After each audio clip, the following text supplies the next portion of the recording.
Hello, so here we have our front for our bodice, and I traced it. I added 1 inch to the front neckline, so my V, the seam in the original pattern would be way down here.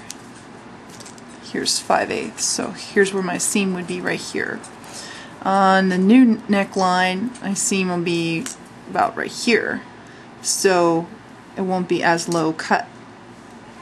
Second thing I did was mark, here's my cutting line for size 28, here's my cutting line for size 24, here's my seam line for size 28, and here's my seam line for size 24.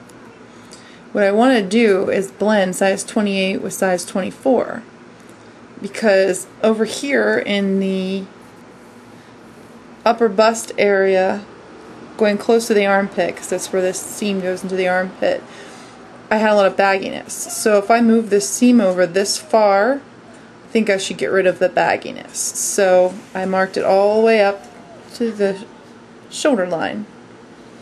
What I'm going to do is take my curve and right at this seam marking, I'm going to blend the red, which is size 28, to the purple, which is size 24. So if I get my curve right and I follow this curve like that,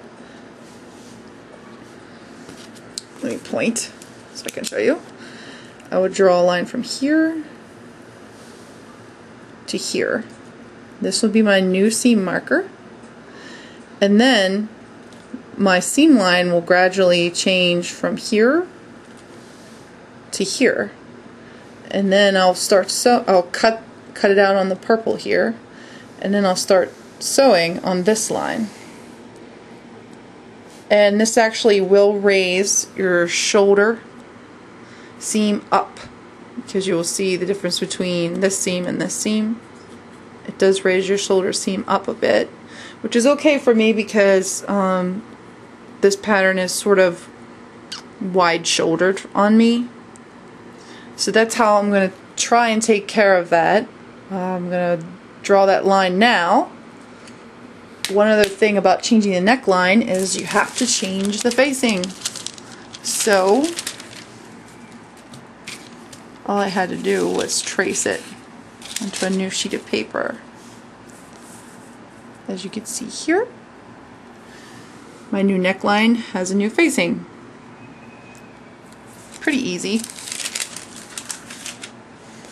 So I guess what I'm going to do next is get all these pieces ready for cutting muslin.